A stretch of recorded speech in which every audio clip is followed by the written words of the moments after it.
In March 2020, in London, Amelia Hart, 37, chief accountant at a logistics company, opened her bank app at 6:12 a.m. The number was still there, £286,400. Cash. Deposits. What she always called absolutely safe. At 10:47 a.m. that same day, an email arrived from the company's finance department: cash withdrawals are temporarily closed. We will update you when the market stabilizes. Not because the bank had gone bankrupt. Not because she had made a mistake. But because the money market, where financial institutions park money overnight, had suddenly become paralyzed. In a crisis, what disappears fastest is rarely the asset considered risky. What disappears fastest is often the asset thought safe, because everyone is on the same side of the belief. And when the crowd realizes they need an exit all at once, the exit suddenly ceases to be an exit. In today's video, we'll explore 8 seemingly safe assets that disappear the fastest. Disappearing here doesn't just mean a drop in price, but one of 3 states: loss of liquidity, loss of access, or loss of real value so quickly you can't react. These 8 assets aren't grouped together because they're similar. They're grouped together because they share a common foundation: belief in a protective mechanism. And when that mechanism is overloaded, safety turns into an illusion. The first asset often disappears in the most shocking way because it's at the heart of life: deposits and cash in the banking system. It sounds illogical. Deposits can't disappear. But in a crisis, the risk isn't just nominal loss. The risk is not being able to withdraw when needed, or being able to withdraw but losing real value because inflation erodes it week by week, month by month. When confidence falters, money leaves the system faster than it can handle it. And then, money still exists, it just no longer performs the function you expect, transforming into goods and offering immediate freedom of choice. The second asset is what people often call safe bonds. In normal times, high-quality government bonds are a safe haven. But in liquidity shocks or inflationary periods, bonds can depreciate very quickly in ways few are prepared for: not immediate default, but a price crash due to soaring yields, or negative real yields, turning safety into planned loss of purchasing power. When interest rates reverse, what was safe in the past can become the fastest falling asset in the present. The third asset is the modern kind of safety: money market funds/cash substitutes. They are sold as upgraded cash, high liquidity, low risk, and better yields than bank deposits. But in a crisis, the risk lies in the fact that they rely on smoothly functioning capital markets. If the short-term financing market becomes congested, upgraded cash can be shut down, withdrawal limits imposed, or revalued in a way that shocks holders. The fourth asset is a symbol of the middle class: well-located real estate. Everyone knows that property prices can fall, but what makes it disappear so quickly isn't just the price. It's liquidity. When credit is tightened, buyers disappear. The asset remains, but it's no longer a flexible financing option. It becomes a concrete block tied to debt obligations, taxes, maintenance, and the selling price is sometimes far lower than you think it's worth. The fifth asset is the stock of large financial institutions which many consider too big to fail. History shows that in credit crises, the group most quickly revalued is the one with the greatest leverage. Bank stocks can evaporate not because revenue disappears, but because if confidence in their solvency is questioned, their market capitalization will be wiped out by the market before the financial statements have a chance to reflect it. The sixth asset is the retirement fund and the age-based safety portfolio. Many believe that an age-based risk allocation system will protect them. The closer to retirement, the safer. But if safety is built on the assumption of perpetually low interest rates or an uninterrupted long-term bull market, then in years of high volatility, the portfolio value can decline faster than the ability to work to compensate. It disappears in the sense that you no longer have time. The seventh asset is the domestic currency during inflationary shocks/import disruptions. The domestic currency is still considered the default. Salaries, taxes, spending are all in it. But when inflation gets out of control, the money isn't lost because it's confiscated, but because its store of value disappears. And it happens so quickly you feel like you're chasing a falling elevator. The eighth asset is the group labeled low risk but is the most fragile when the system is under stress.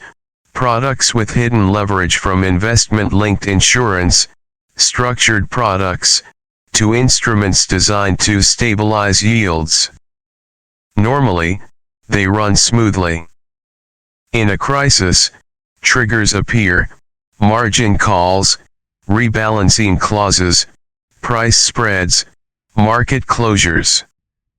And safety disappears in a single session. The common thread among all 8 types isn't their names. It lies in a very cold statement: safety isn't a fixed attribute of an asset, safety is a state of the system. When the system is running smoothly, most things look safe. When the system is under stress, the first things tested are those you trust the most because you haven't prepared a fallback plan for them. If you dig a little deeper, you'll see that the fastest to disappear isn't a random characteristic. It's the consequence of a very specific psychological financial structure. The safer an asset is perceived to be, the fewer people prepare for its worst-case scenario. When people believe bank deposits are absolutely safe, they hold all their liquidity there. When government bonds are seen as risk-free, investment funds and banks pile them up on their balance sheets. When real estate is seen as a defensive asset, buyers are willing to borrow as much as possible. The concentration of belief creates a concentration of risk. Under normal circumstances, this isn't a problem. But when a liquidity or confidence shock occurs, everything moves in the same direction. And it was precisely that prior absolute consensus that made the adjustment process so extreme. Let's look back at bank deposits. In stable conditions, the banking model operates on the principle of partial reserves. Short-term deposits are used for long-term loans. The system is only sustainable if not all depositors withdraw their money at the same time. Trust is the foundation. But when trust is questioned, even by a rumor, a loss report, or a market fluctuation, withdrawals can increase exponentially. Digital technology has made this process much faster than in the last century. In just a few hours, liquidity can be withdrawn on a scale that previously took weeks. Here, the asset isn't lost because of immediate bankruptcy. It disappears because its convertibility into a means of payment is interrupted. With government bonds, the mechanism is different. They are considered the foundation of the financial system, used as collateral in countless transactions. But when inflation rises or interest rates adjust rapidly, bond prices plummet. If the institutions holding them have to record unrealized losses, their equity is eroded. As capital dwindles, they are forced to sell more assets to meet capital adequacy requirements. A new cycle forms. Real estate operates on a similar mechanism. Prices reflect not only physical supply and demand, but also access to credit.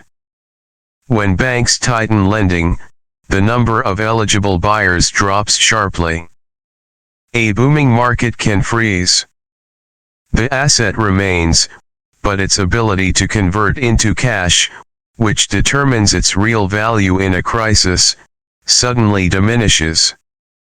With pension funds and age-safe portfolios, the problem lies in their long-term structure.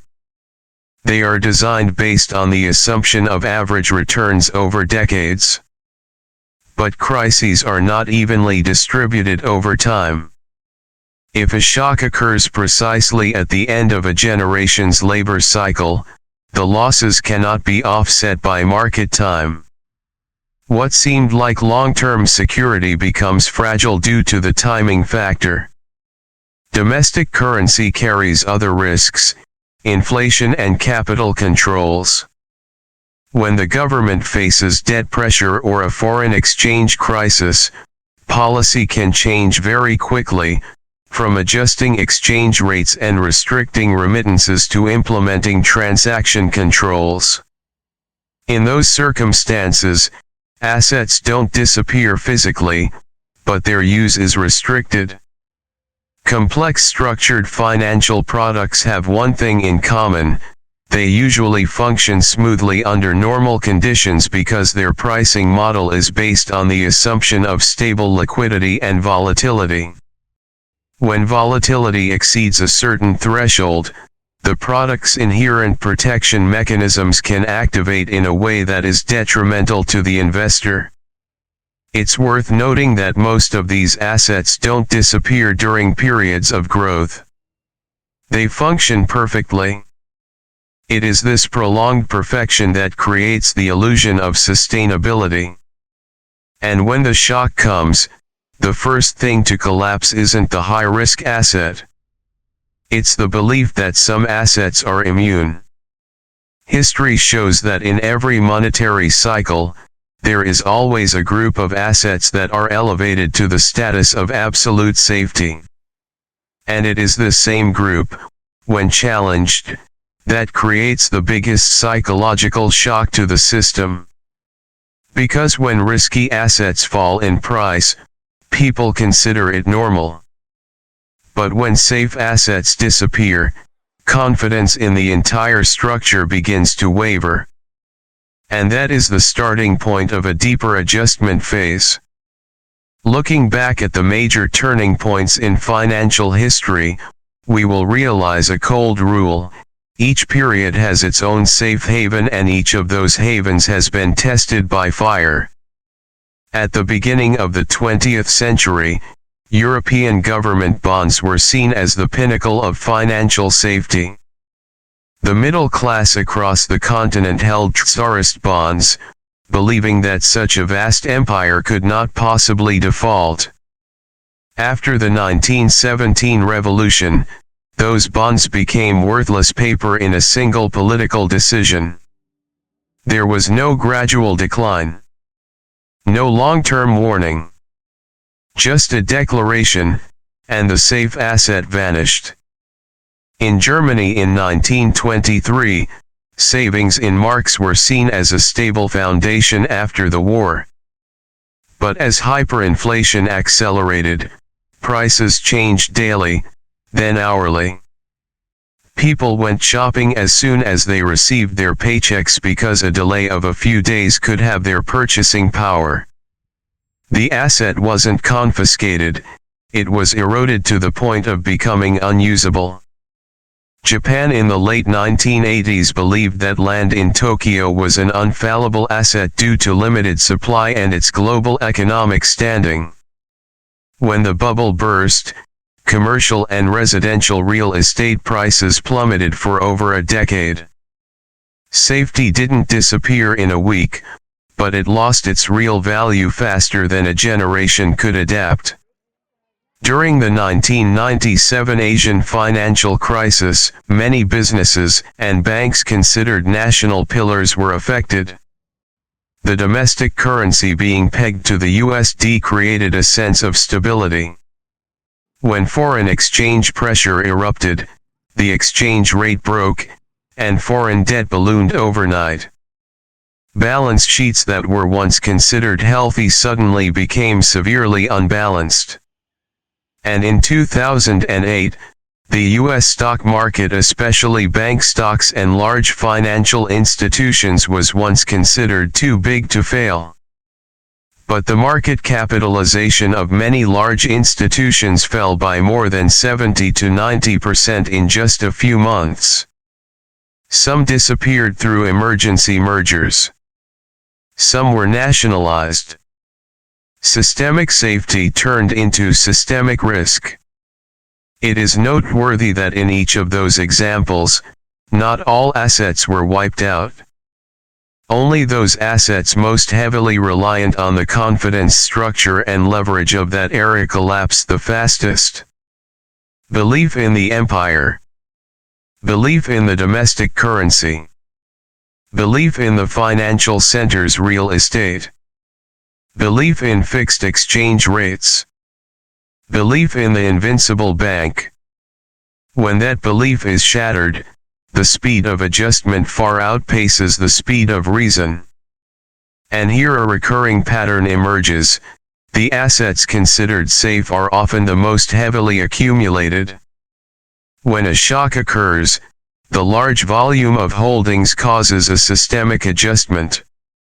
Panic stems not only from financial losses, but from a sense of disorientation.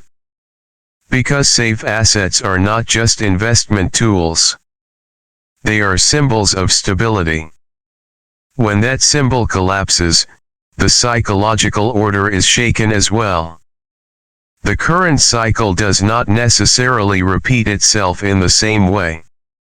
History does not repeat itself exactly.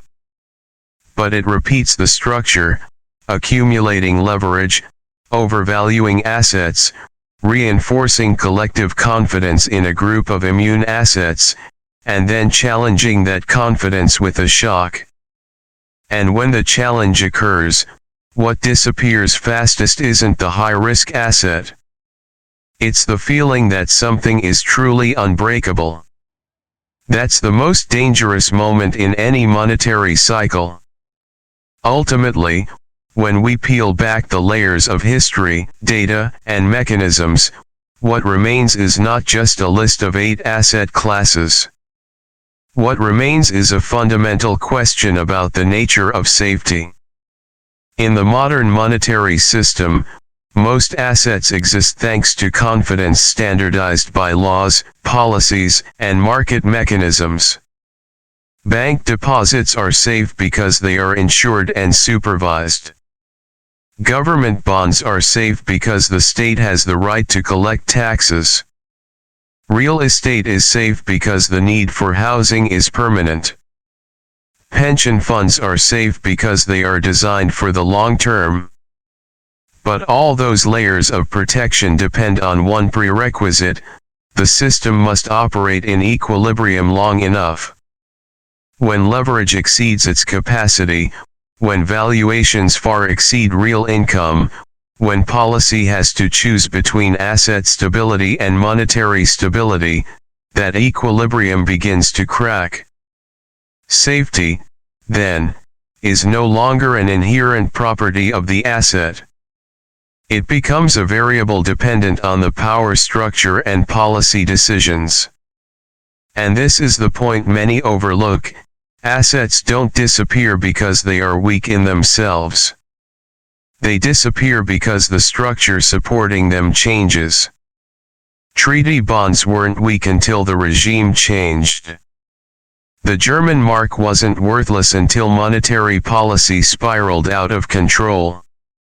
Japanese real estate wasn't useless until credit contracted. Bank stocks in 2008 didn't lose their economic significance until interbank confidence collapsed. The structure changed first. Prices adjusted later. And when structures change faster than the public can perceive, adjustments can occur at a speed that turns safety into loss in a very short time. This doesn't mean that all safe assets will collapse. History isn't a prophecy. But it's a map of how systems react when pushed to their limits. Each monetary cycle creates a characteristic illusion. There are times when gold is believed to be invulnerable. There are times when governments can control every cycle. There are times when technology eliminates risk. And in each cycle, a part of that belief is challenged. Perhaps the deeper question isn't which asset is safest, but rather, what conditions does safety depend on, and are those conditions sustainable? Because in a system based on credit and trust, every asset is a reflection of the underlying structure. When the structure is stable, the asset is stable. When the structure shakes, the first things to shake are usually the things we least suspect. And that's where the historical cycle continues to turn. No fuss at first. No flashing red lights. Just a slow shift in the foundation until the pace picks up enough for people to realize that safety is never absolute. And when trust shifts, the market shifts with it.